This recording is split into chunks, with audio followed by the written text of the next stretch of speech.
තෙරුවන් සරණයි. අදත් වෙනදා වගේම සසර දනව්ව වැඩසටහනත් එක්ක ඔබේ නිවසට එන වෙලාව. බෞද්ධ නාලිකාව සසර දනව්ව වැඩසටහන හරහා වසර ගණනාවක් මුළුල්ලේ ඔබේ ජීවිතයේ ප්‍රශ්නවලට ගැටලුවලට විසඳුම් සපයනවා. ඒ වගේම ජීවිතයේ වැදගත් ගමනක් ඉදිරියට යන්න යෝජනා සපයනවා. අදත් ජ්‍යෙෂ්ඨ මනෝපදේශක මනෝචිකිත්සක වෛද්‍ය චමින්ද වීරසිරිවර්ධන මැතිතුමන් සමග අපි මේ සාකච්ඡාව ආරම්භ කරන්න බලාපොරොත්තු වෙන්නේ. වෛද්‍යතුමනි, ලෞතර බුදුරජාණන් වහන්සේත් උන්වහන්සේගේ දේශනාවේ බොහෝ තැන්වල පුද්ගලයාගේ කායික මානසික සෞඛ්‍ය පිළිබඳව සාකච්ඡා කරලා තියෙනවා. විශේෂයෙන්ම අපිට පේනවා ඔය නලකලාප සූත්‍රය කියලා සූත්‍රයක් තියෙනවා. ඒකෙදී උන්වහන්සේ පෙන්වන්නේ ඒ නලකලාප සූත්‍රයේ මූලික අදහස ගත්තොත් එහෙම මනස සහ කය මේ දෙක එකිනෙකට ආබද්ධව පවතින දෙයක්. විශේෂයෙන්ම යමෙක්ගේ මනස රෝගී වුණොත් ඔහුගේ කය රෝගී වෙනවා. කය රෝගී වුණොත් ඔහුගේ මනස රෝගී වෙනවා. එතකොට මේ දෙක එකට සම්බන්ධ වෙලා තියෙනවා. බොහෝ වෙලාවට මනස රෝගී වුණොත් කය රෝගී වෙනවා කියන එක ස්ථිරවම සිද්ධ වෙන එකක්. හැබැයි කය රෝගී වුණොත් මානසිකත්වය හොඳින් තියාගන්න පුළුවන් අය ඉන්නවා. මේකෙදී මේ නාම රූප ධර්මවල සම්බන්ධය පිළිබඳව සාකච්ඡා කරන්නේ. නල කලාප කියන්නේ බටමිටිනේ. බටමිටි දෙකක් කෙලින් තියන්න ඕනේ වුණොත් එහෙම මොකද කරන්නේ? එකට එකක් හේතු කරනවා. එතකොට මේ දෙක ශක්තිමත්ව පවතිනවා වගේ.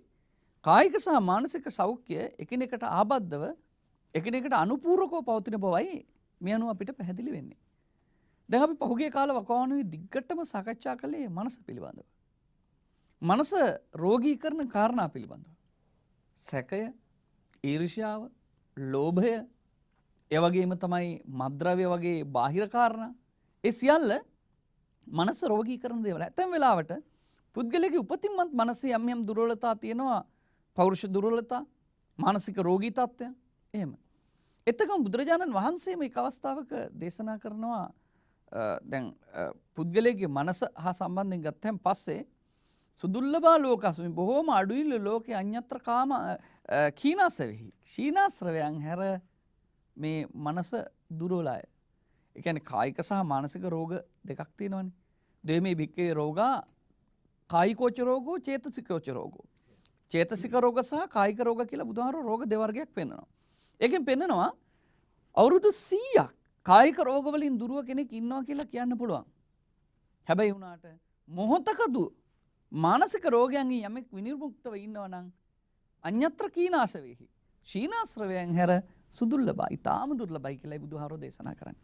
ඒ නිසා මේ සාකච්ඡාව කරන ඔබතුමත් මමත් ක්ෂීනාශ්‍රවයන් නොවන නිසා මේ වැඩසටහන් අහගෙන ඉන්න ඔබත් ක්ෂීනාශ්‍රවයන් නොවන නිසා එක්කෝ සුළු හෝ මානසික රෝගයක ඉන්න පුළුවන්. එහෙමත් නැත්නම් මානසික රෝග වැළඳීමේ අවදානම ඔබ අප අතර තියෙනවා. ඒ නිසා කායික රෝග කොහොමදත් අවදානම අපි ළඟ තියෙනවානේ. මොකද හේතුව අපිට තුන් දොස් කිපෙනවා. වාපිත් සෙම් කියලා අපේ පෙරදිග වෙදකමේ සාකච්ඡා කරන මම හිතන්නේ බටහිර ගත්තත් වාපිත සෙම කියන එක අත්‍යවශ්‍යම තියෙන කාරණා. මොකද ශාරීරික ධාතු ලක්ෂණ. එතකොට ඒවා කිපීමෙන් රෝග ඇති වෙනවා. ඒ වගේම තමයි මනස ගත්තොත් එහෙම ලෝභ දෝෂ මෝහ. ඒ දේවල් සමව පවත්වාගෙන යන්න පුළුවන් නම් ලෙඩක් නැහැ. ඒ දේවල් විෂම වෙච්ච ගමන් රෝගයක් ඇති වෙනවා. දැන් අපි ගත්තොත් එහෙම ආයුර්වේද ගත්තොත් එහෙම සමදෝෂ සමාග්නිච්ඡ සමධාතු මලක්‍රියා ප්‍රසන්නාත්මේන්ද්‍රිය මන ස්වස්ත ඉත්‍යබදීයතේ කියලා කියන්නේ. සමදෝෂ දෝෂ සම වෙන්න ඕනේ. සමාග්නිච්ඡ අග්නිය සම වෙන්න ඕනේ. අග්නිය කියලා කියන පාකේ ඇඟ ඇතුලේ පැහෙන්නේ ආහාරයෙන් ජීර්ණය කරන්නේ. සමධාතු මලක්‍රියා ධාතු සම වෙන්න ඕනේ. මල ක්‍රියා මේවා සම වෙනවා නම් ප්‍රසන්නාත්මේන්ද්‍රිය මන. එතන ආත්මය කියලා උන් පිළිගන්නවනේ මේ අපි Hindu ධර්මයේනේ. ආත්මය ප්‍රසන්න නම්, ඉන්ද්‍රිය ප්‍රසන්න නම්, මනස ප්‍රසන්න නම් ස්වස්ත ඉත්‍යබිදීයත. ඒකට කියනවා ස්වස්ථතාව කියලා. එතකොට හෙල්ත් කියන එක විග්‍රහ කරන්නේ එහෙමයි.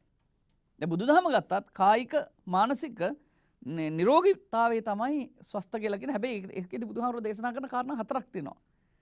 ඒකෙදි බුදුහාමුදුරුවෝ පෙන්නනවා කාරණා එකක් තමයි කායික නිරෝගීකම. ආරෝග්‍ය පරමාලාභා කියන්නේ ඒක. සන්තුට්ටි පරමන්දනං කියලා කියන්නේ මානසික නිරෝගීකම. සතුටනේ. විශ්වාස පරමාඥාති. මේ සමාජීය නිරෝගීකම. දැන් සමාජයේ ලෙඩ වෙනවනේ මිනිස්සුන්ගේ අවිශ්වාසය නිසා, වෙන දේවල් නිසා. නිබ්බාණං පරමං සුඛං. ඒක තමයි ආධ්‍යාත්මික නිරෝගීකම. එතකොට කායික, මානසික, සමාජික සහ ආධ්‍යාත්මික කියන චතුර්විධ නිරෝගීකමක් පිළිබඳව බුදුදහම කතා කරනවා. ඒ නිසා මෙන්න මේ කාරණත් එක්ක අපි අද සාකච්ඡාවට ප්‍රවේශ වෙමු. ඔබතුමා කොහොමද අපේ මාතෘකාවට කායික සහ මානසික නිරෝගීකම කියන මේ දෙකම අලලා ඔබතුමාගේ විග්‍රහය ඉදිරිපත් කරන්න. ඒ අමුතු දැන් අපි වෛද්‍ය විද්‍යාවේ භාවිතා කරන වචනයක් මේ සෞඛ්‍ය කියලා. කෙනෙක්ගේ සෞඛ්‍යය. ඒතකොට දැන් සෞඛ්‍ය කියන එකේ දැන් ප්‍රධානම අපි ඉස්සර පාවිච්චි කරපු වචන දෙක තමයි කායික සෞඛ්‍ය සහ මානසික සෞඛ්‍ය කියලා. දැන් ඊට වඩා ඒක පළල් වෙලා තියෙනවා. දැන් හාමුදුරනේ දැන් කායික සෞඛ්‍ය කියන එක ගත්තාම දැන් අපි හිතමු දැන් මොකද්ද මේ ලෙඩක් කියන්නේ නැත්තම් ඩිසෝඩර් එකක් ඩිසීස් කියලා අපි හඳුන්වනවා. රෝගයක් ඉල්නස් එක නම් වලින් මේවා කියනවා. එතකොට අපි හඳුනන්නේ දැන් අපි හිතමු දැන් අපේ තියෙනවා රුධිර දාවන පද්ධතිය. එතකොට රුධිර දාවන පද්ධතියේ තියෙනවා සාමාන්‍ය විදිහක්. අපි හිතමු හෘදය විනාඩියකට ගැහෙන වාර ප්‍රමාණයක් තියෙනවා. හෘදය ගැහෙන රටාවක් තියෙනවා. එතකොට අපේ හෘදය ගැහිම නිසා ඇතිවෙන රුධිර පීඩනයක් තියෙනවා. එතකොට මේ පීඩනයේ තියෙන ඕන ප්‍රමාණයක් තියෙනවා. අපි හිතමු කාගේ හරි මෙන්න මේව පොඩ්ඩක් වෙනස් වුණොත් එහෙම අපි හිතමු හෘදය ගැහෙන විදිහ වෙනස් දැන්. රිද්මේ වෙනස් වෙනවා. ඊළඟට බ්ලඩ් ප්‍රෙෂර් එක තියෙන ඕන ප්‍රමාණයට වඩා අඩු වැඩි වෙනවා. ඒක දීර්ඝකාලීනවද ඒක ඒක නෑ ෂණිකව ඇවිල්ලා අඩු වෙලා යන්න පුළුවන්. නමුත් දැන් මේක වැඩේ තියෙන ඩිසීස් එකක නම් ලෙඩක නම් ඒක දීර්ඝකාලීන. සහ දැන් අපි හිතමු හැඟීමක් ඇති වුණාන් පස්සේ හෘද ස්පන්දනය වැඩි වෙන්න පුළුවන්. බයක් සතුටක් වගේ දෙයක් ඇති වුණාට පස්සේ. දැන් අපි හැම වෙලේම බලන්න ඕන දැන් ඒ වෙනස පුද්ගලයාගේ යහපැවැත්මට එදිනෙදා කරන වැඩවලට එයාගේ ජීවිතයේ පැවැත්මට හානි කරයි. උදාහරණයක් විදිහට හාමුදුරුවෝ දැන් හිතන්නකෝ දැන් මම වේගයෙන් දුවනවා. ඒතර හෘද වස්තුව සාමාන්‍යයෙන් සමහරලාට 130ට 40ට යනවා. බ්ලඩ් ප්‍රෙෂර් එක වැඩි වෙනවා. නමුත් ඒකෙන් මම මැරෙන්නේ නැහැ. හැබැයි කවුරු හරි ඉන්නවනම් දුවනකොට හෘදය ආක්‍රමණය වෙලා මැරෙන්න පුළුවන්. ඔය එහෙම වුණානේ පහුගිය කාලේ පාසල් ළමයින්ට එහෙම වුණා ක්‍රීඩා උත්සව. එහෙමනම් යම් කිසි විදිහක ප්‍රශ්නයක් තියෙනවා හෘදේ. ඒතර ඒ නිසා දැන් අපි බලන්නේ ලෙඩක් හැටියට නැත්නම් ඩිසෝඩර් එකක් හැටියට කායික වශයෙන් අපි කල්පනා කරන්නේ හැම වෙලේම දැන් මේ ලෙඩේ තියෙන වෙලාවේදී අපි හඳුනන දැන් අපේ තියෙන යම්කිසි අවයව පද්ධතියක අර තියෙන සාමාන්‍ය ප්‍රමිතිය තියෙන ඕන සාමාන්‍ය ප්‍රමිතිය වෙනස් වෙලා ඒ වෙනස් වීමේ ප්‍රතිඵලය නිසා පුද්ගලයාගේ සාමාන්‍ය කටයුතු කරගන්න බෑ. අන්න එතකොට අපි හිතනවා කායික වශයෙන් පුද්ගලයා යම් ආබාධයකට ගොදුරු වෙමින් පවතිනවා කියලා. ඔකම නේද මනසටත්. ඒ අපි හමුද දැන් මනසේදී ටිකක් ඊට වඩා තව එහාට යනවා. හොඳයි ඔබතුමා ඒ කය ගැනම කියමින් හිටියා මම හිතන්නේ ඒකේ වැදගත් කොටසකට ඔබතුමා එමින් හිටියා. ඔව්. ඒතර හමුද දැන් එතකොට ඕක තමයි අපිටතර කායික ලෙඩ කියලා හඳුන්වන්නේ. ඒතර කායික ලෙඩ ඉතින් අපිට ඊට පස්සේ වර්ගීකරණය කරන්න පුළුවන්. විස බීජ නිසා ඇති වෙන අපි කියන්නේ බෝවන රෝග, බෝ නොවන රෝග. දැන් ඊට පස්සේ ඉතින් ඔබ වහන්සේමයි. ඔව් දැන් ඒකෙදී මම මෙහෙම දෙයක් දැනගන්න කැමතියි. දැන් බුදුදහමේ රෝග ගැන කතා කරද්දී මුලින්ම තියෙනවා චක්කු රෝගෝ, සෝත රෝගෝ, ගාන රෝගෝ, ජීවහා රෝගෝ, කන්න රෝගෝ, මුඛ රෝගෝ, දන්ත රෝගෝ. ඒ විදිහට මේ ඔළුව සම්බන්ධ මේ බෙල්ලෙන් උඩ ටිකට අයිති වෙන රෝග. ඇස් රෝග, දත් රෝග, මුඛ රෝග, ඒ විදිහට රෝග. ඊට පස්සේ තියෙනවා කාසෝ, සාසෝ, පිනාසෝ, ඩහෝ, ජරෝ, කුච්ච රෝගෝ කියලා කාසය, සාසය, පීනස, ඒ රසේ අන්තිමට කුච්ච රෝගෝ, බඩේ ලෙඩ. ඒ විදිහට එහෙම. ඊට පස්සේ තව තියෙනවා ලෙඩ කොටසක් ඒවට කියන්නේ වාත සමුට්ඨාන ආබාධා, පිත්ත සමුට්ඨාන ආබාධා, සෙම්ම සමුට්ඨාන ආබාධා, වාතයෙන් හටගන්න, පිත්තෙන් හටගන්න, සෙමින් හටගන්න, උතු පරිණාමජ ආබාධා, ඍතු පරිණාමය නිසා සීසන් වෙනස් වෙනකොටත් ඇති වෙනවනේ. විසම පරිහාරජා වරදවා භාවිත කිරීම නිසා ඇති වෙන රෝග මේ නොඑක් දේවල්. ඒ වගේම තමයි තව කොටසක් වෙනවා සීතං උන්හං jigaccha උච්චාර පස්සාවෝ කියලා රෝග කොටසක්. සීතං කියලා කියන්නේ සීතල. උන්හං කියලා කියන්නේ උණුසුම. jigaccha කියන්නේ බඩගින්න. උච්චාර පස්සාව කියන්නේ වැසිකිලි කැසිකිලි. දැන් ඕ රෝග හැටියට නෙමෙයි සලකන්නේ. හැබැයි ඕව රඳවගෙන හිටියොත් රෝග බවට පත් වෙනවනේ. අපි හිතමු තද්ද සීතලක් කෙනෙකුට ඇති වෙනවා.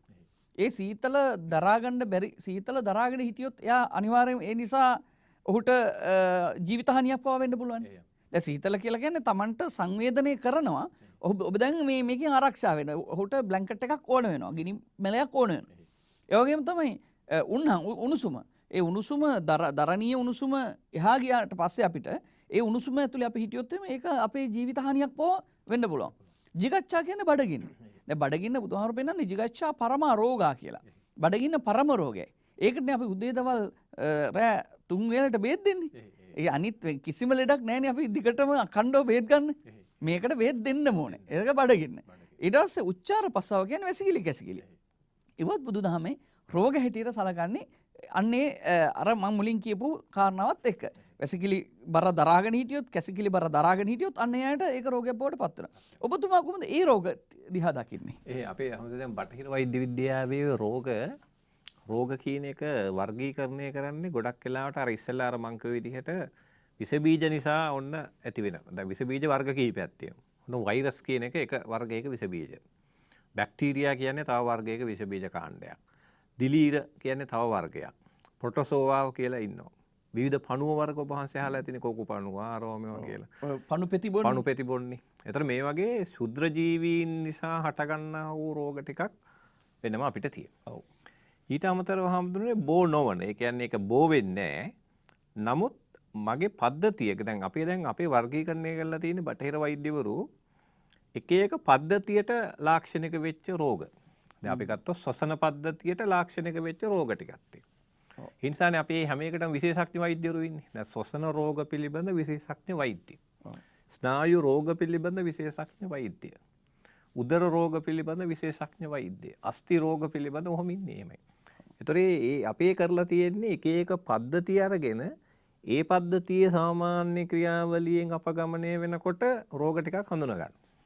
මේ ගමම මම පොඩි ප්‍රශ්නයක් අහන්නම් ඔබතුමාගේ. මොකද සමාජයට හරි වැදගත් වෙයි. දැන් බඩේ අමාරුවක් හැදුනොත් උදර රෝග පිළිබඳ විශේෂඥ වෛද්‍යවරයා ළඟට නෙමෙයිනේ අපි යන්න ඕනේ. අපි යන්න ඕනේ සර්වාංග වෛද්‍යවරයා ළඟට නේද? මොකද හේතුව සර්වාංග වෛද්‍යවරයා නේද ඇත්තටම තීරණය කරන්නේ මේක කුමක්ද? දැන් හැමදෙන දැන් ඕක තමයි දැන් සාමාන්‍යයෙන් දැන් ඔය වෙස්ටර්න් ප්‍රැක්ටිස් එක ගත්තාම දැන් ඔය ඕස්ට්‍රේලියාවෙන් හැමතැනම ඉන්නේ GP ලා කියලා ඔබ වහන්සේ අහලා තියෙන්නේ ජෙනරල් ප්‍රැක්ටිෂනර්. එතකොට දැන් අපේ රටේ විතරයි කෙලින්ම විශේෂඥ වෛද්‍යවරයෙක්ව ගිහිල්ලා කෙලින් හම්බෙන්න පුළුවන්. දැන් උදාහරණයක් විදිහට මම දන්නේ එක රෝගියෙක් හිටියා. දැන් එයාට හාමුදුරනේ තිබුණේ මේ දැන් පපුවේ ඇත්තරම හෘදය ආබාධයක්. හැබැයි හෘදය ආබාධ එනකොට හාමුදුරනේ අත දිගේ කැක්කුමක් එනවනේ. ඔව්. ඒතර තව මිනිස්සෙකුට ඇත්තරම තියෙන්නේ මේ අතේ මෙන්න මෙතන මේ ෆොරෂන් ෂෝල්ඩර් කියලා තියෙනවා මේ අත අස්සේ එකෙන් කැක්කුමක් එනවා. ඒතර දැන් අර පපුවේ අමාරු තියෙන කෙනා අර රෝගය හඳුනාගන්නේ අතේ අමාරුවක් හැටියට. මොකද කැක්කුමෙන්නේ අත දිගේනේ. ඔව්. ඒතර එයා ගිහිල්ලා අනිත් ලෙඩාට කියනවා දැන් ඔය අතේ කැක්කුමට හොඳ මහත්තයෙක් ඉන්නවා කියලා අර හෘද රෝග විශේෂඥ වෛද්‍යවරයාව තමයි යොමු කරන්නේ. දැන් අපේ රටේ ගොඩක් වෙලාට හාමුදුරනේ මිනිස්සු වෛද්‍යවරුන්ට යොමු කරන්නේ අර ගමේ ඉන්න මිනිස්සු. ඔව්. එක්ක මම හිතලානේ යන්නේ. ඔව්. දැන් හිතාගන්න උදාහරණයක් විදිහට මට හිතාගන්න බෑ දැන් මගේ මේ රෝගෙට මා යා යුත්තේ කාගාවටද කියලා. එතකොට ඒ නිසා තමයි වෙස්ටර්න් කල්චර් එකේ තියෙන විදිහ තමයි එහෙම විශේෂඥ වෛද්‍යවරුන්ට කෙලින් යන්න බෑ. ඒතර යනවා GP ගාවට. ඒතර GP කියන්නේ එයා තීරණය කරනවා මේකට විශේෂඥ වෛද්‍ය සහායක් ඕනද නැද්ද? යා යුත්තේ කොතෙන්ටද? ඔව්. එහෙම ලොකු සිස්ටම් එකක් තියෙනවා. අපේ රටේ හාමුදුරනේ ඔන්න දැන් මොලේ gediya තියෙන කෙනා යනවා ස්නායු විශේෂඥ වෛද්‍යවරයා ගාවට. ඒතර අපේ ඉන්නෝනේ නියුරෝ සර්ජන් නැත්තම් ස්නායු ශල්‍ය වෛද්‍යය ඉන්නවා. ස්නායු රෝග ඉන්නවා. ඒතර ස්නායු ශල්‍ය එක්කෙනාගේ ලෙඩේ තියෙනකොට එයා යනවා වෙන කෙනෙක් ගාවට. එහෙම අපි තෝරගන්නේ වෛද්‍යවරයා. අන්න එහෙම. ඒතර අපේ මිනිස්සුන්ට ඒ ඥානය නෑ ගොඩක් අයට. දැන් මොකද මේ වෛද්‍ය විද්‍යාව දියුණු වෙන්න හම්දුනේ මේ පොඩි කෑල්ලට විශේෂඥ වෛද්‍යවරු එනවනේ දැන්. දැන් ඉස්සර ඔබ වහන්සේට මතක ඇති අපිට හිටියේ ජෙනරල් සර්ජන්. හැම එකම කපන්නේ යා. දැන් ඔන්න ඔළුවට එක මහත්තයෙක් ඉන්නේ. බඩ සම්බන්ධව වෙනම ඉන්නවා. දැන් ඊළඟට වකුගඩු සම්බන්ධව වෙනම ඉන්නවා. දැන් එක අවයවයටත් ශල්‍ය වෛද්‍යවරු වෙනම බිහි වෙනවා. ඒක අර වෛද්‍ය විද්‍යාවේ දියුණුවත් සමග එන එකක්. ඒතර හම්දුන සාමාන්‍ය මිනිහෙකුට ඥානයක් නැහැ. දැන් මොකද්ද මං කරන්නේ කියලා. ඔව්. ඒ නිසා තමයි අර GP ප්‍රැක්ටිස් කියන එක ඔය වෙස්ටර්න් කන්ට්‍රීස් වල හදන්නලා දෙන්නේ ඉතින්. මොකද අපේ රටේ ඉතින් ඒකේ හොඳ හෝ නරක දෙපැත්තම තියෙනවා. දැන් ඔබ වහන්සේ දන්නේ නැති වෙන රටක විශේෂඥ වෛද්‍යවරයෙක් හමු වෙන්න බැරුව මිනිස්සු අඬනවා ඉතින්. ඇයි යන්න දෙන්නේ නැහනේ. ඔව්. අපේ රටේ දැන් මට අද හිතුනොත් මේ ලංකාවේ ඉන්න ඕනම විශේෂඥ වෛද්‍යවරයෙක් හම්බෙන්න පුළුවන් හැමෝදුන්නේ. ඔව්. ඉතින් එක පැත්තකින් ඒකේ තර්ක කරන්න පුළුවන්. එතකොට විශේෂඥ වෛද්‍යවරයා ප්‍රතිකාර කරන්නේ යාගේ ශේෂ්ත්‍රයේද නැද්ද? ඉතින් මේකේ දෙපැත්තක් තියෙනවා හැමෝටම. නෑ ඔය தත්ත්වය ඇත්තටම අපේ ලංකාවෙත් තිබුණා. දැන් අපේ අප්පච්චි සර්පවිස ඒ වගේම ඔය කැඩුම් බිදුම් නොයෙක් දේවල් කරන හැබැයි යාට සර්වාංග කියලත් වෙනම එකක් තියෙනවා. යා දේශීය වෛද්‍යවරයෙක්. එතකොට මේ සර්වාංග කියන එක අපේ රටේ තියෙනවා. ඒ අතර කැඩුම් බිදුම් වෛද්‍යවරයා, විෂ වෛද්‍යවරයා, එහෙම කියලා පීනස් වෛද්‍යවරයා අපි අහලා තියෙනවා. ඒ විදිහට තියෙනවා. ඒ සමහර රෝගී නමින් ඒ අය ඉන්නවා. ඒ විදිහට. ඉතින් ඒක ඕනෑම තැනක තියෙන්න පුළුවන් තත්ත්වයක්. හැබැයි රෝගියෙකුට තමන්ගේ රෝගය විනිශ්චය නොකිරීම තුළ වඩා යහපතක් සිද්ධ වෙන්න පුළුවන්. මොකද හේතුව එතකොට වෛද්‍යවරයාට පුළුවන් නිසි හරිම තැනට යොමු කරන්න. එහෙනම් දැන් උතර ඔබ වහන්සේ අහුවේ අර VP කතන්දරේනේ. අපේ ෆිසිෂියන් සර්වාංග රෝග විශේෂඥ වෛද්‍යවරයාට යොමු වෙන්නේ ඇයි කියලානේ. එතකොට දැන් අපේ රටේ අර GP රෝල් එක දැන් ගොඩාක් කරන්නේ සර්වාංග විශේෂඥ වෛද්‍යවරයා. මොකද එයා ගාවට යන්නේ එක තමයි වඩා හොඳ. දැන් ඕනම රෝගියෙක් කායික ප්‍රශ්නයකදී ඒ කියන්නේ සර්වාංග විශේෂඥ වෛද්‍යවරයෙක් කරා බැලුවාම තියෙන වාසිය තමයි එයාට අර හැම පද්ධතියක් ගැනම මූලික අවබෝධයකින් තමයි වැඩ කරන්නේ. පොදු දැනුමක් තියෙනවා. දැන් අපි කාලයක් තිස්සේ එකම පද්ධතියක් අල්ලන් ඉන්නකොට අර අනික් පද්ධති ගැන තියෙන දැනුම ටික ටික අඩු වෙලා ලිහිල් වෙලා අනභ්‍යාසයේ විෂං ශාස්ත්‍රය. අභ්‍යාස නොකරනකොට ඕනම ශාස්ත්‍රයක් ගිලිලා යනවා. එතකොට දැන් සර්වාංග එක්කෙනෙක් ගාවට ගියොත් ඒකේ වාසිය තියෙන්නේ එයා දැන් දන්නවා දැන් මේකේ ඔන්න දැන් තියෙනවා අපි හිතමු මේකේ තියෙනවා වකුගඩු සම්බන්ධ ප්‍රශ්නයක්. ඒතර එයාට පුළුවන් ඔන්න වකුගඩු සම්බන්ධ මහත්යට යවා ගන්න. ඊළඟට මේකේ තියෙනවා ස්නායු රෝග පිළිබඳ කෑල්ලක්. ඒතර එයා ගානට අපේ හොස්පිටල් එකේ සිස්ටම් තියෙනවා. ඒතකොට එයා යවනවා අන්න ස්නායු අංශයට. ඒ නිසා අපි දැන් ඔබ වහන්සේ දැකලා ඇති අපි ස්පිතාල වල තියෙන සර්වාංග වාට්ටු. ඉස්සෙල්ලාම යන්නේ අපි ඕනම ලෙඩේක් සර්වාංග. නැත්නම් ජෙනරල් මෙඩිසින් ජෙනරල් සර්ජරි කියලා අපි කියනවා. ඒතර ඒකේ පොදුවේ ඔක්කොම කරනවා. ඒතර අපිට ඉස්සෙල්ලා හිටියේ ජෙනරල් සර්ජන්.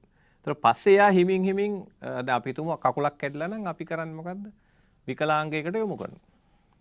හැබැයි ඉස්සෙල්ලා බලන්නේ ජෙනරල් සර්ජන්. එහෙම තමයි අපේ හැමදෙනා අපේ සිස්ටම් එක තියෙන්නේ. නැති එහෙම තමයි තියෙන්නේ. ලෝලු ගෙනාවත් ඉස්සලම සුද්ධ කරලා දාලා ඊට පස්සේ කෑලි කපලා ඒ හොද්දට ගන්නවා හොගෙම ගන්නවා බදින්න ගන්නවා වෙනම ගන්නවා පොල් මිරිකුවත් එහෙමනේ.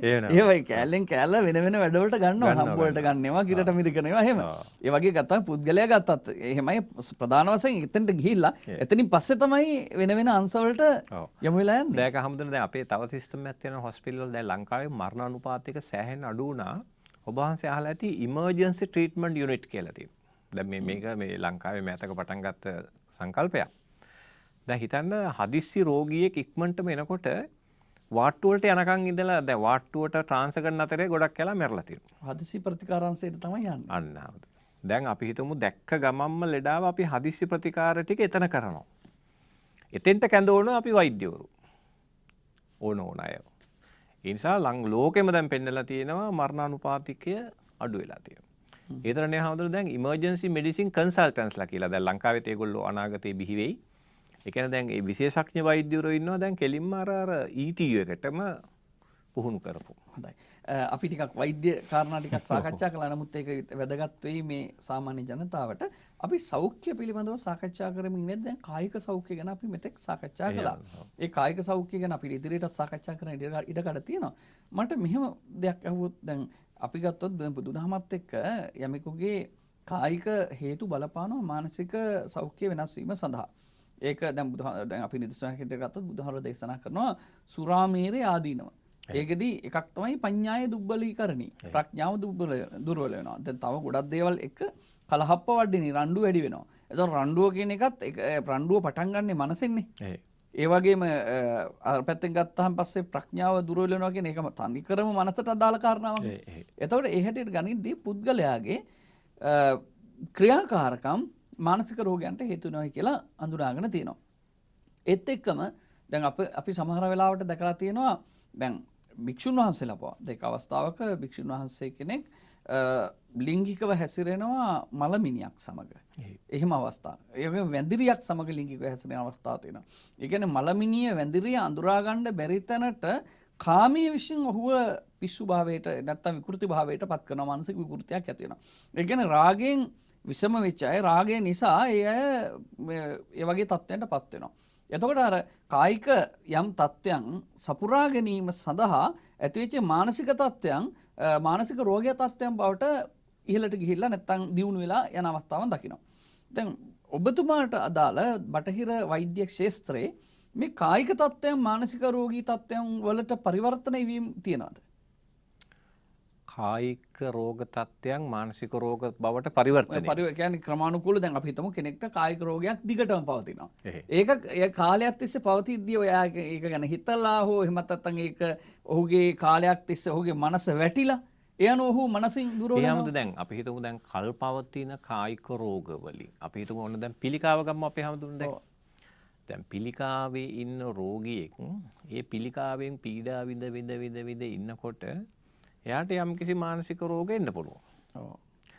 ඒ වගේම හැමෝම දැන් සමහර කායික රෝගවල තියෙන ලක්ෂණ නිසාම මනස විකෘති වෙනවනේ. ඕනේ දසුණක් හැටියට අපි මෙහෙම කියමු. දැන් කෙනෙක් කාලයක් යනකොට දිගට එකවක් දිගට වැඩ කරලා මහන්සි වෙච්ච සමහර උදවියගේ ඒ කායික දුර්වලතාවම බලපානවා මනසට. ඔය ඇල්සයිමර්ස් ඩිසීස් කියලා තියෙන රෝග තියෙන්නේ. ඒ බඳු රෝගවලට ඔවුන් ඊට පස්සේ මුණ දීලා සමහර සියදිවි විනාශ ගැනීමේ තත්ත්වයට ඔවුන්ට යන්න පුළුවන්. ඒතර ඒ තත්ත්වයටපත් වෙන්නේ කායික තත්ත්වයන් නේද මානසික රෝගී තත්ත්වයන්ට ඌ අරගෙන ගිහලා. ඇල්සයිමර් ඩිසීස් කියන එකේදී අර ඒකේ වෙන්නේ ගොඩක් වෙලාවට අර ස්නායු අපේ මොලේ හැදිලා තියෙන ස්නායු පරිපත යම් කිසි ප්‍රෝටීන් අණු වගේක් හැදිලා ඒ පරිපතවල විකෘතිතා එනවා. ඔව්. ඒතර කායිකයි. කායිකයි. ඒතර ඒකේ ගොඩාක් ලොකු කායික පදනමක් තියෙනවා ඇල්සයිමර් ඩිසීස් කියන එකේ. ඒතර ඒකට කරුණු ගොඩක් තියෙනවා. එකක් තමයි ජාන වලින් එන දේවල්, වයස, ඊළඟට අපි හිතමු මොලේට උත්තේජනේ නැති අඩු එක. ඉතින් ඒකට වෛද්‍යවරු සහ ගොඩාක් සාධක ඉදිරිපත් කරනවා. ඒතර මේ මොලේ ශෛල විනාශ වෙනකොට විශාල වශයෙන් සායනික ලක්ෂණ ඇති වෙනවා. ඒකනේ අපිට එළියට පේන්නේ හැමදෙන අර මතක හිටින්නේ නැහැ. දේවල් වර්තමානයේ අමතක වෙනවා. අතීත දේවල් විතරයි මතක තියෙන්නේ. ඉතින් අන්න එහෙම ඔයගේ සායනික ලක්ෂණ ඉතින් අපිට ගොඩක් විශ්සර ගන්න පුළුවන්. නමුත් දැන් ඒකට එහා ගිහිල්ලා මම ඉස්සෙල්ලා කැමති ටිකක් මේ මානසික රෝගයක් කියන්නේ මොකක්ද කියලා අපි පොඩ්ඩක් කතා කරමු කියලා මට හිතුණා. දැන් මිනිස්සුන් හිතනවනේ දැන් මට දැන් මිනිස්සු කියන්නේ අර සාමාන්‍ය භාෂාවෙන් කියන්නේ මට පිස්සු නැහැ. දැන් අහන්නේ උඹලා හිතන්නේ මට පිස්සුද? මට පිස්සු නැහැ. දැන් ඔය මානසික රෝග සහ මානස නිරෝගීද කියන කාරණාව දැන් කෙනෙක්ගේ මනස නිරෝගී කියන්නේ කොහොමද මානසික රෝගයක් කියන්නේ මොකද්ද? මෙන්න මේක අපි ටිකක් ඔබ වහන්සේ ටිකක් අපි පැහැදිලි කරගත්තොත් මට හිතෙනවා හොඳයි කියලා. දැන් මෙහෙම අපි හඳු දැන් රෝගයක් කියන එක ගත්තාම දැන් මනස කියන්නේ යම්කිසි ක්‍රියාවලියක්නේ. ඔව්.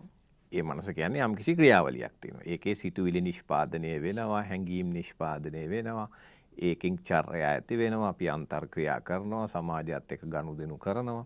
ඒතර මනස ඇවිල්ලා විශාල කායික ක්‍රියාවලියට වඩා දැන් කායික ක්‍රියාවලිය ඇත්තටම හැමදේම අපි අඳුරන් තියෙනවානේ. දැන් මේ මානසික ක්‍රියාවලිය තාම අපි අඳුරගෙන නැහැනේ මේ කොච්චර ලොකුයි කිව්වත් බටහිර වෛද්‍ය විද්‍යාව. ඔව් බුදුහාමුදුරුවෝ ඒ ගැන හොඳ විග්‍රහයක් කරනවා අභිධර්මයේ. ඔව්. ඉතින් දැන් මේ මානසික ක්‍රියාවලිය යම්කිසි විකෘතිතාවයකට පත් වෙනවා. ඒතර විකෘතිතාවය නිසා දැන් රෝගයක් කියන එකේ අදහස මෙහෙමයි. දැන් අපි හිතමු යම්කිසි කෙනෙක්ගේ සිතුවිලි, යම්කිසි කෙනෙක්ගේ හැඟීම් සහ යාගේ චර්යාවන් එයා ක්‍රියාත්මක වෙන විදිහ පුද්ගලයාට හානි කරනවා. අපි හිතමු එයාට ඉස්කෝලේ වැඩ ටික කරගන්න බෑ. ගෙදර ඇත් එක රණ්ඩු වෙනවා. Tamanට හානි කරගන්න යනවා. අතවල් කපා ගන්නවා. රස්සාවට යන්නේ නැතුව ඉන්නවා. ඒතර පුද්ගලයාට හානි කරයි. සහ එයාගේ සිතුවිලි හැඟීම් මේ හටගන්න විදිහ නිසා අනිත් අයට හානි කරයි. අන්න එතකොට අපි දකිනවා මේක අසාමාන්‍ය චර්යාවක්. ඒතර ඒ චර්යාව එහෙම නැත්නම් ඒ සිතුවිලි ඒ හැඟීම් සාමාන්‍යයට එනේව නෙවෙයි. දැන් අපි හිතමු මෙහෙමවද දැන් අපි අත හොදනවනේ අපි හැමෝම හම්දුන්නේ. අපි කන්න කලින් අත හොදනවා. කාලා ඉවරලා අත හොදනවා. ඉතින් අපි අත හොදන අවස්ථා තියෙනවා. හැබැයි කෙනෙක් කාලා 25 පාරක් අත හොදනවා නම්, සබන් දාලා අත හොදනවා නම්, පොල් මුළු දදා උලනවා නම් ඒක මානසික රෝගයක්. ඒ හම්දුන්නේ. ඒ කියන්නේ දැන් අත හොදන එක නිසා ඒ පුද්ගලයාගේ සාමාන්‍ය ක්‍රියාකාරීත්වයට බලපාලා. අත හොදන එක ඉතින් අපි හැමෝම කරන එකක් දැන්. අපි හිතමු දැන් අපිට ලැජ්ජාව කියන එක තියෙනවා. ඒතකොට ලැජ්ජාව කියන එක දැන් අපි හිතමු අපි කවුරුවත් ඇඳුම් නැතුව පාරේ යන්නේ නැහැ නේ හැමදෙන්නේ. හැබැයි කවුරු හරි කියනවා නම් මට මේ ඉස්සරහට ගිහිල් මේ මිනිස්සු දැක්කහම මේ පපුව ගහනවා. ගෙදෙට්ට අමුත් එක්ක ආවහම කාමරය අස්සටම වෙලා ඉන්නවා.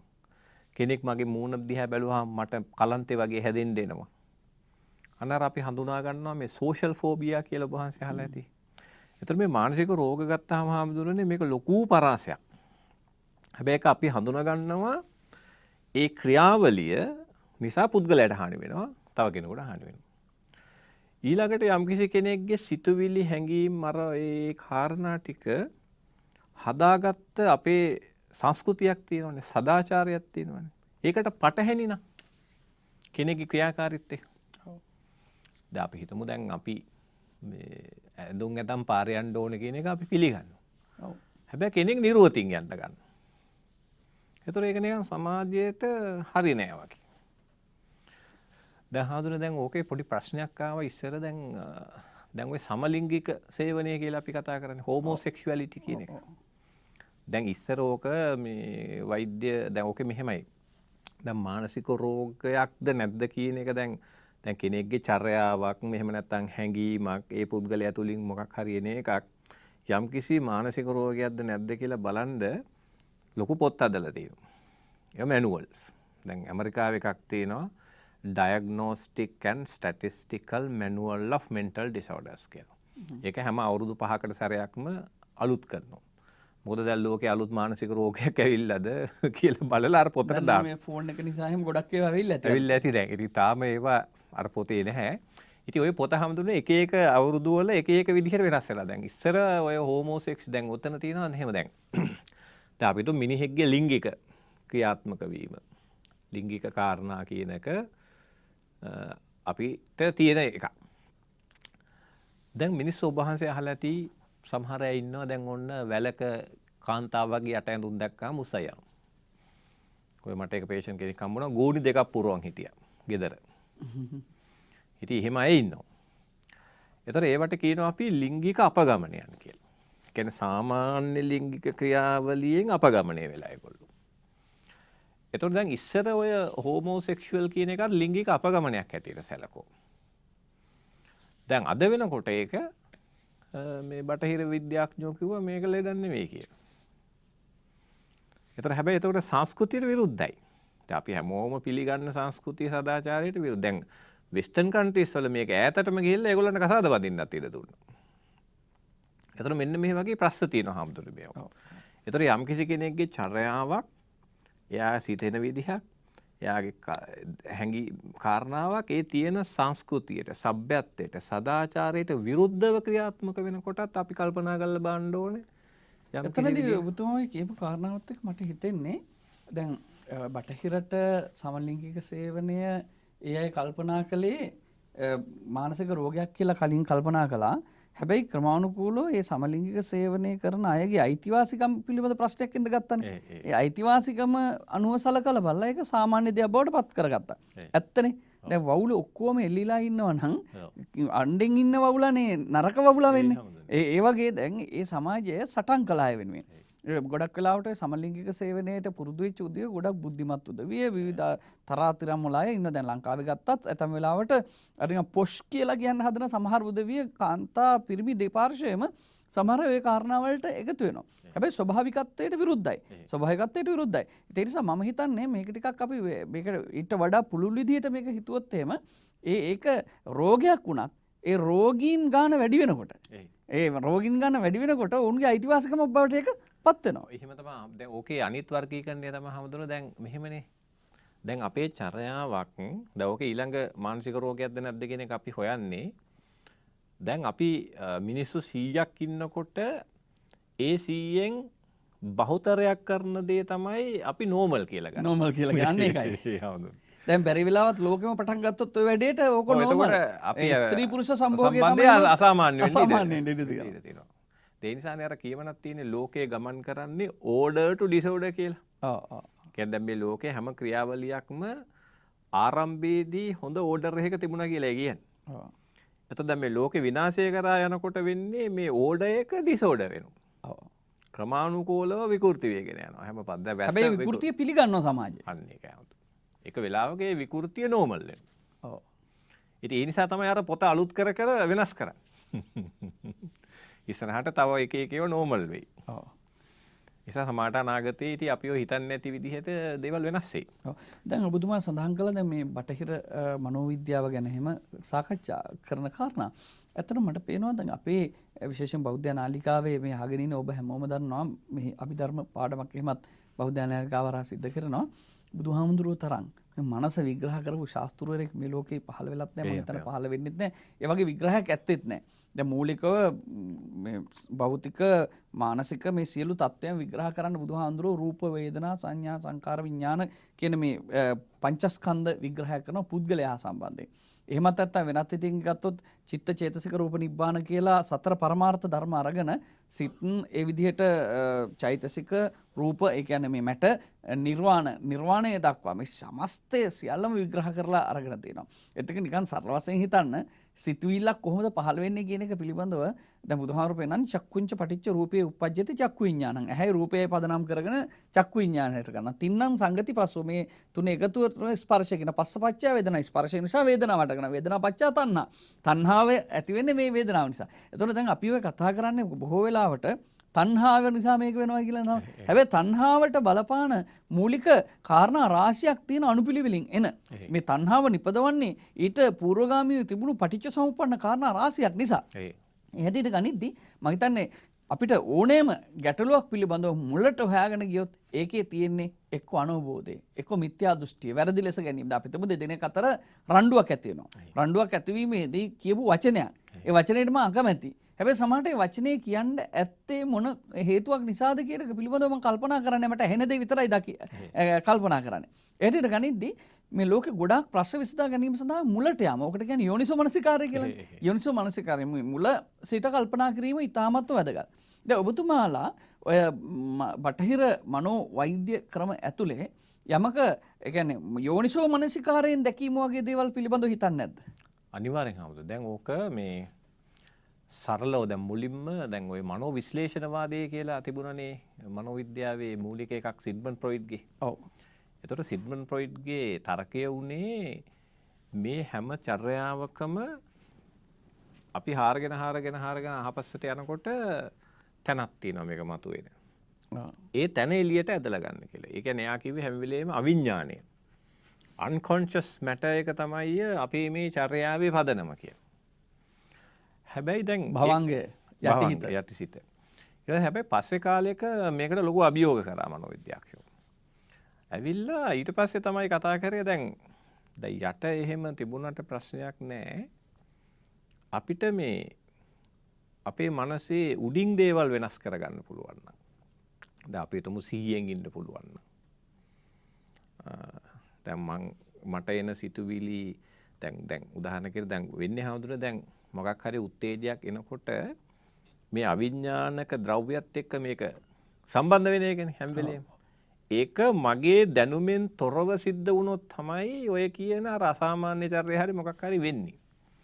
හැබැයි මට මේ සම්බන්ධ වෙන ක්‍රියාවලිය සිහියෙන් කරගන්න පුළුවන් නම් මේ දෙක අන්න අපිට මේකේ ප්‍රතිඵල වෙනස් කරන්න පුළුවන්. ඔව් දැන් ඔක හොඳටම පේනවා එක අවස්ථාවක මේක තියෙන්නේ ආනන්ද හාමුදුරුවෝයි වංගීස හාමුදුරුවෝයි. පාරේ වඩිනවා. වඩිනකොට වංගීස හාමුදුරුවන්ට පේනවා ලස්සන ගෑනු ළමෙක්.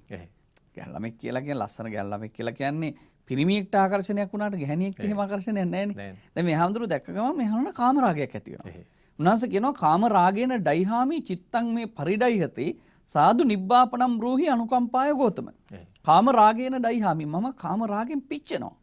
චිත්තං මේ පරිඩයිහති මගේ හිත හාත්පසින් පිච්චෙනවා.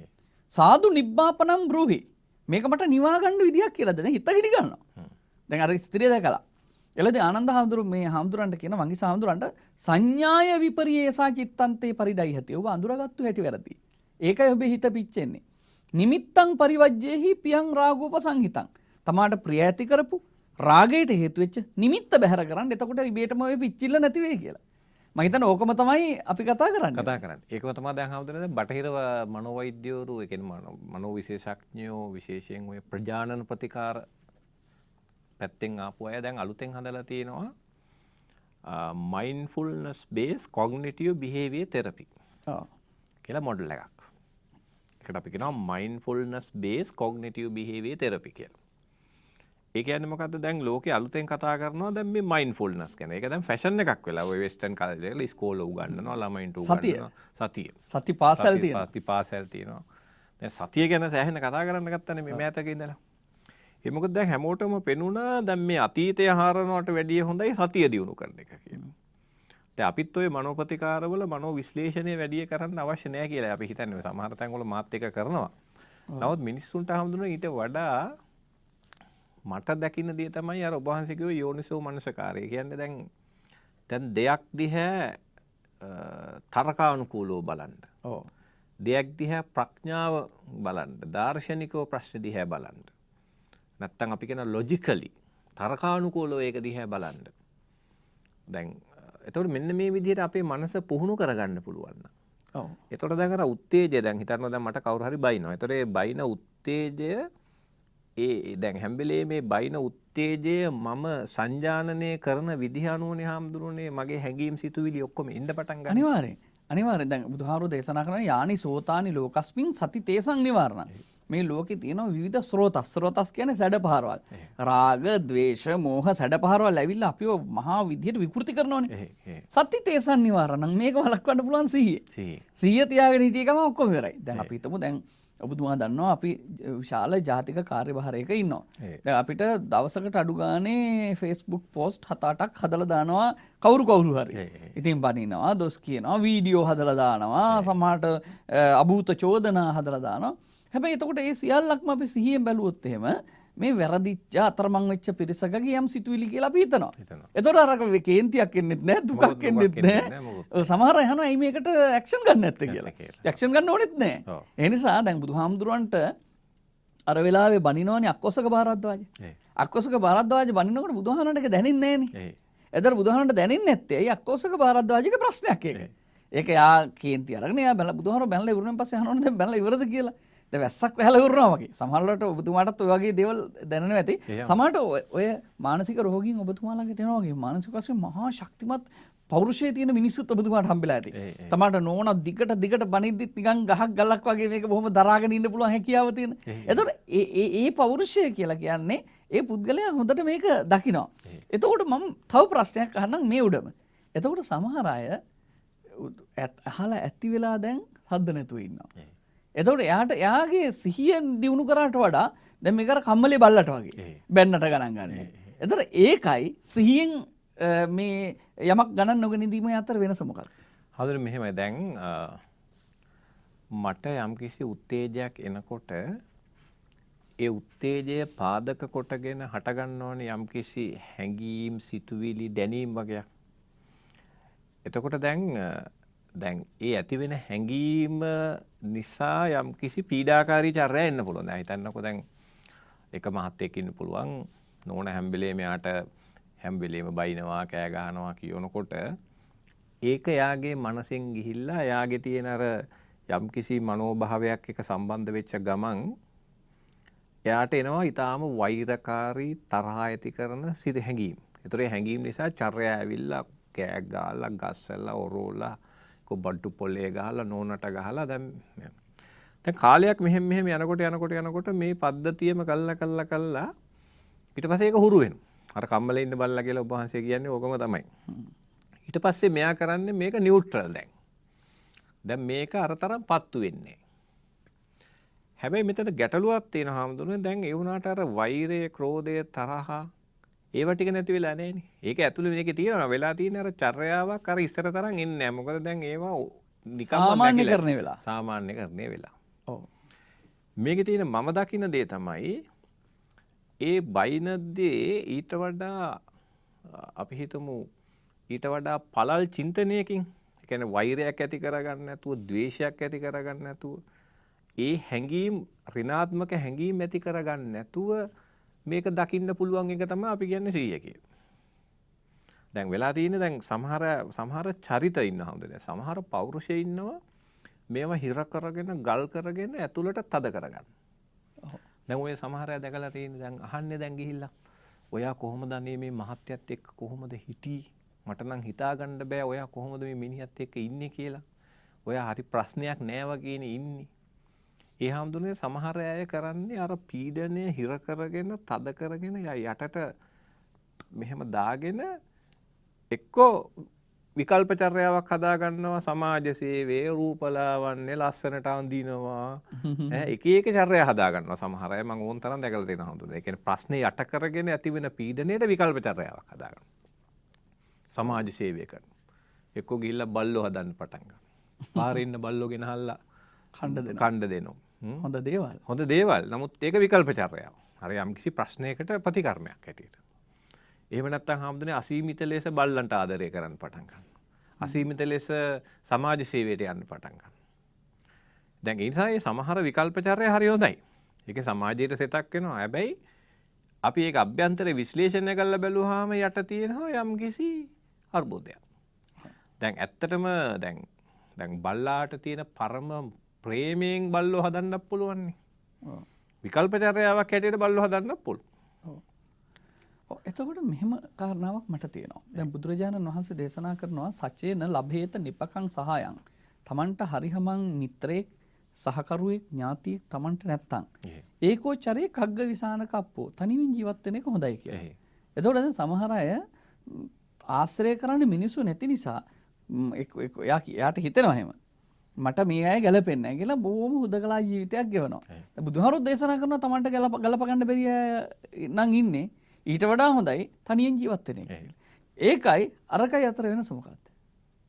ඔබ වහන්සේ හිතන්නේ මේ දැන් ඔබතුමා කියනවා දැන් විකල්ප චර්යාවක් හදා ගන්න. දැන් අරකත් විකල්ප චර්යාවක්නේ. තනියෙන් ජීවත් වෙන එක. තනියෙන් ජීවත් වෙන. දැන් මෙහෙම දැන් විකල්ප චර්යාව ඒක තේරුම් ගන්නවා මට හරියන්නේ නැහැ මේ. ඔතන අපි දකින්නේ විකල්ප චර්යාව හැම වෙලේම හානි කර එකක් නෙමෙයිනේ හැමදෙන්නේ. දැන් මානසික දැන් හිතන්නකෝ දැන් මට දැන් ගෙදර ලොකු ප්‍රශ්නයක් තියෙනවා. එතකොට මම ප්‍රශ්නේ මගේ අරලා හොඳට සමාජ සේවයේ යෙදිලා ඉන්න එකෙන් මගේ මනස නිරෝගී වෙනවා. ඒක ලොකු දෙයක් මට ඒකෙන් හම්බ වෙනවනේ හැමදෙන්නේ. එතකොට මේ විකල්ප චර්යාව අපි දකින්නේ නැහනේ හැම වෙලේම හානි කරයි කියලා. දැන් නලගලුන්ගේ විකාර දැක්කා බෝධිසත්වයන් වහන්සේ. උන්වහන්සේ වහාම තීරණය කරනවා අද්දම යන්න ඕන මේක අත්හැරලා කියලා. දැන් ඒකෙන් මහා ලොකු සෙතක් වෙනවා. ඒ නිසා විකල්ප චර්යාව කියන එක හැම වෙලේම අපි දකින්නේ හානි කරයි කියලා. මොකද ඒක සාමාන්‍ය පුද්ගලයෙක් ගාව තියෙන මානසික තත්ත්වයක්. අපි මෙහෙම යෝජනා කළොත් දැන් අපි හිතමු දැන් පවුලක ස්වාමියා භාර්යාව එකට ජීවත් වෙන්න එපා. දරුවොත් එකට ඉන්න එපා. පවුල් කන්න ඕනේ. ඒගොල්ලන්ට උගන්වන්න ඕනේ. ජීවිතේ ගෙනියන්න ඕනේ. ඒතොර ඒකට බාධා වෙන මට්ටමට ආවොත් ඒ විකල්ප චර්යාව හොඳ නෑනේ. අන්න ඒකයි හැමදෙන්නේ. එතකොට අන්න විකල්ප චර්යාව තෝරා ගැනීමේදී මොන වගේ සීමාවල්ද ලකුණු කරගන්න? ඒ හැමදෙන්නේ. එතනදී අන්න ඒක ඔබ වහන්සේ කියන කතන්දරේ හරි වැදගත්. මොකද දැන් විකල්ප චර්යාව තෝරගන්නකොට අපි හැම වෙලේම බලන්න ඕන දැන් පෞල් ජීවිතය ගත කරන කෙනෙක් නම් එයාගේ පෞලේ කටයුතු ටික කරන් යන්න ඕන. දැන් හිතන්නකෝ දැන් නෝනත් එක්ක අමාරුයි. හරි. හැබැයි දරුවන්ගේ කටයුතු ටික කරනවා. දැන් ඕන තරම් මට කාන්තාවෝ පිරිමි හම්බ වෙනවා හම්දුන දැන් ඒ ගෙදර වැඩ ටික කරලා ඔක්කොමත් කරලා ගොඩක් අය ධර්මයට යනවා විකල්ප චර්යාවක් හැටියට. ඒතර ධර්මය ආශ්‍රය කරන්න පටන් ගන්නවා.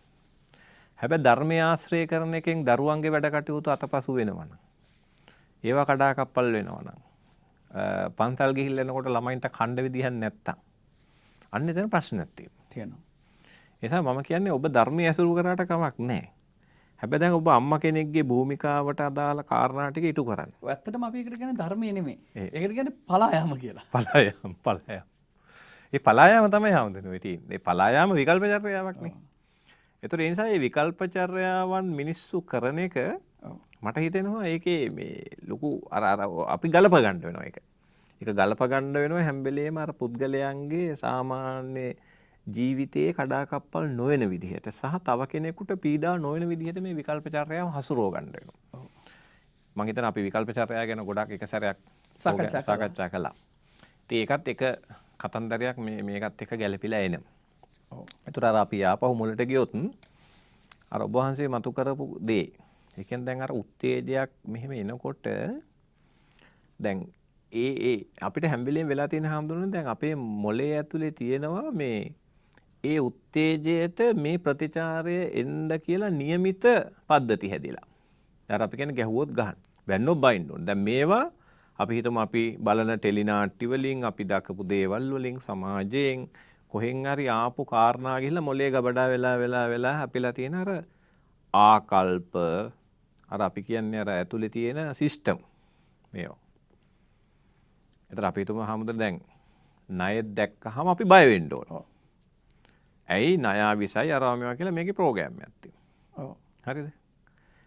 ඒතර දැන් ණය දැක්ක ගමන් අර ප්‍රෝග්‍රෑම් එකපත් වෙනවා. ඔව්. මේක ෂණිකවපත් වෙනවනේ. ඔව්. දැන් ඕකම තමයි හාමුදුරනේ වෙන්නේ. දැන් මට කවුරු හරි බයිනකොටම ඒ බයිනකොට වෙන්න ඕන මෙහෙමයි කියලා ප්‍රෝග්‍රෑම් එකක් තියෙනවා. ඔව්. ඒකපත් වෙනවා. වහාම ක්‍රියාත්මක. වහාම ක්‍රියාත්මක වෙනවා. ඒතර සිහිය කියලා කියන්නේ මෙන්න මේ අතර මේ කෑල්ල හසුරවන එක. ඒක හසුරුව ගන්න මනස පුහුණු කරගන්න එක තමයි මෙතන තියෙන අපිට තියෙන. බුදුරජාණන් වහන්සේගේ දේශනාව ඔතනයි තියෙන්නේ. බුදුහාමුදුරුවෝ දේශනා කරන්නේ තිත්තන්තු චිත්‍රානි තතේව ලෝකේ අතෙත්ත දීරා විනයන්ති චන්දං. ලස්සන දේවල් තිබ්බට කමන්නේ ඇලෙන්නේ නැතුව ඉන්න නම් සතිය තියාගන්න. එතකොට අරකින් ඇලෙන්නේ නැහැ. දැන් ඕනම දෙයක් ගත්තොත් එහෙම මේ ලෝකේ රහතන් වහන්සේටත් ප්‍රත්‍යඥයාටත් මුණ දෙන්න වෙන්නේ මේ ලෝකේ තියෙන දේවල් වලටමනේ.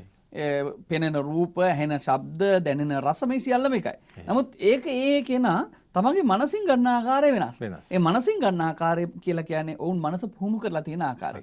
ඒ පුහුණු කිරීම කියන එක ආර්ය ශ්‍රාවකයාට අයිති එකක්. හැබැයි පුහුණුව දිගට ගිහිල්ලා ස්ථාවර පුහුණුවක් බවට පත් කරගත්තාන් පස්සේ රහතන් වහන්සේ කෙනෙක් බවට පත් වෙනවා. හොඳයි අපි හොඳ තැනකට ආවා. වෛද්‍යතුමනි අපි මේ ගැන අපි ඉදිරියේදීත් සාකච්ඡා කරන්න අවස්ථාවක් ලැබුණොත් අපි ටිකට සාකච්ඡා කරමු. මම හිතන්නේ අද අපි ටිකක් වෛද්‍ය පැත්ත වගේම මනස ගැනත් බොහෝ දේවල් සාකච්ඡා කළා. කාලය අවසන් වෙනවා.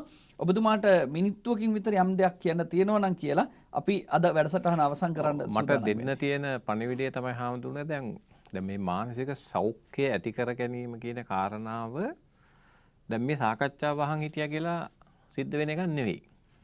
ඒක දැනුමක් විතරයි. දැනුමක් විතරයි. දැන් මෙතන තියෙන ප්‍රශ්නේ තමයි මානසික සෞඛ්‍ය දියුණු කරන්න නම් සිහිය පදනම් කරගත්ත පුහුණුවකට යා යුතුයි කියන එක. ඒ කියන්නේ ඒක අවසාන වශයෙන් දැනුමක් නෙමෙයි භාවිතයක් බවට පත් වෙන්න ඕනේ කියන එක බොහොම හොඳයි.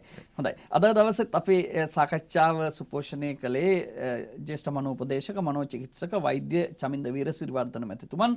බෞද්ධ නාලිකාව හැමදාමත් ඔබට තමන්ගේ ජීවිතේ සකස් කරගන්නට ධර්මයේ ධර්මානුකූල උපදේශ ලබා දෙන නාලිකාව. ඉතින් බෞද්ධ නාලිකාව නරඹන ඔබ හැම දිනාටමත් තුනුරුවන්ගේ සරණ ප්‍රාර්ථනා කරමින් අපවත් යොදාල ගෞරවාස්පද අපේ දරණාගම කුසලම නායක ස්වාමීන්ද්‍රයන් වහන්සේට අපි පුණ්‍ය අනුමෝදනා කරන්න ඕනේ. උන්වහන්සේ මේ වගේ දහම් ගඟුලක් නිර්මාණය කරලා තියලා තමයි උන්වහන්සේ අපවත් වෙන්නේ. උන්වහන්සේටත් පුණ්‍ය අනුමෝදනා සිද්ධ කරමින් මේ අවස්ථාවේ සීල කටයුතු වලට අවවාද අනුශාසනා කරන අපේ වජිරඥාන ස්වාමීන්ද්‍රයන් වහන්සේටත් අපේ ආශිර්වාද කරමින් අද දවසේ සසර දනව වැඩසටහනින් සමුගන්නවා. හැම දිනාටම තෙරුවන් සරණයි.